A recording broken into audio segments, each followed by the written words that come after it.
एक सफेद बिल्ली, जिसका नाम कालू था, समुद्र तट पर टहल रही थी। सूरज की रोशनी में चमकती रेत पर उसके पंजे नरमी से पड़ रहे थे और हवा में नमक की खुशबू फैली हुई थी। अचानक उसकी नजर समुद्र किनारे पर एक छोटी सी व्हेल पर पड़ी, जो रेत में फंसी हुई थी और मदद के लिए तरस रही थी। कालू ने तुरंत उस छोटी व्हेल के पास जाकर उसे देखा और समझ गई कि वह भूखी है। उसने आसपास से कुछ छोटी मछलियां इकट्ठी की और व्हेल को खिलाई। जब व्हेल ने खाना खाया तो उसमें थोड़ी जान आई। कालू ने व्हेल को अपने साथ घर ले जाने का फैसला किया। वह उसे एक बड़े फिश टैंक में रखती है, जहां व्हेल धीरे धीरे स्वस्थ होती है।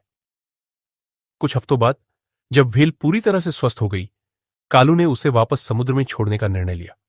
उस दिन कालू ने उसे समुद्र की लहरों के हवाले कर दिया और खुशी खुशी वापस घर लौट आई। कुछ समय बाद एक भयानक सुनामी आई और कालू समुद्र तट पर फंस गई। लहरें उफनती हुई आ रही थीं और कालू के पास बचने का कोई रास्ता नहीं था।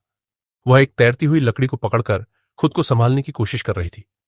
तभी वह व्हेल, जिसे कालू ने बचाया था, वापस आई और उसने कालू को अपनी पीठ पर बैठा लिया। व्हेल ने कालू को सुरक्षित स्थान पर पहुंचाया, जहां वह खुद को संभाल सके।